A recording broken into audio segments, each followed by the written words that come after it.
तो चलिए आज एक ऐसी गुत्थी सुलझाते हैं जो इस सवाल से कहीं ज्यादा गहरी है कि कत्ल किसने किया। असल में ये कहानी इस बारे में है कि कत्ल को सुलझाया कैसे गया। चलिए सीधे इस केस के दिल में उतरते हैं। सब कुछ शुरू होता है रात के एक बहुत ही खास लम्हे से, ठीक 2:17 पर। और बस एक चीख, यही वो आवाज़ है जो रात के सन्नाटे को चीर देती है और हमारी पूरी तहकीकात का रुख ही मोड़ देती है। सोचिए, बस एक चीख और उसी में पूरा राज छिपा हुआ है। तो अब जरा क्राइम सीन को समझते हैं। ये एक, आप कह सकते हैं, क्लासिक लॉक्ड रूम मिस्ट्री है।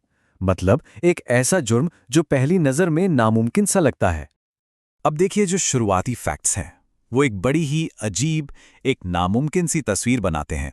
बिजनेसमैन राघव मेहरा अपने ही ड्राइंग रूम में मिलते हैं और कमरा अंदर से बंद है। जबरदस्ती अंदर आने का कोई भी निशान नहीं। तो सबसे पहला और सबसे बड़ा सवाल तो यही है कि कातिल भागा तो भागा कैसे। और बात यहीं खत्म नहीं होती। कातिल ने शीशे पर एक मैसेज भी छोड़ा है, एक पहेली। लिखा है, कातिल तुम्हारे सामने ही है। मतलब ये तो सीधा सीधा इन्वेस्टिगेटर्स को एक चैलेंज है, एक खुली चुनौती। और यहीं पर एंट्री होती है हमारे इन्वेस्टिगेटर आर्यन की। अब देखिए, जहां सब लोग उस बंद कमरे की पहेली में उलझे हैं, आर्यन का फोकस कहीं और है। उनका ध्यान है कमरे के अंदर मौजूद लोगों पर, मुमकिन मुजरिमों पर। अब ये बड़ा दिलचस्प है।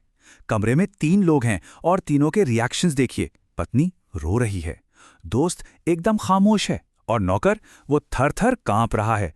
मतलब 3 लोग, 3 बिल्कुल अलग-अलग इमोशनल स्टेट्स। आर्यन का ध्यान फिर से घूम फिरकर उसी शीशे पर जाता है, लेकिन इस बार उन्हें कुछ ऐसा दिखता है जिसे बाकी सब ने नजरअंदाज कर दिया था।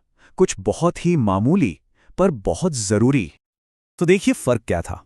सब लोग उस मैसेज को पढ़ रहे थे जो शीशे पर लिखा था, लेकिन आर्यन ने क्या नोटिस किया? उन्होंने मैसेज नहीं, शीशे को देखा। और शीशा वो हाल ही में साफ किया गया था। ये था असली क्लू। वो मैसेज तो बस एक धोखा था, ध्यान भटकाने का तरीका।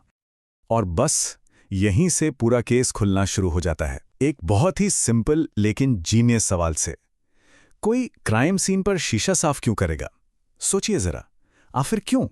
तो चलिए अब आर्यन के डिडक्शन को स्टेप बाय स्टेप समझते हैं और देखते हैं कि कैसे ये एक छोटी सी ऑब्जर्वेशन कातिल तक का रास्ता खोल देती है।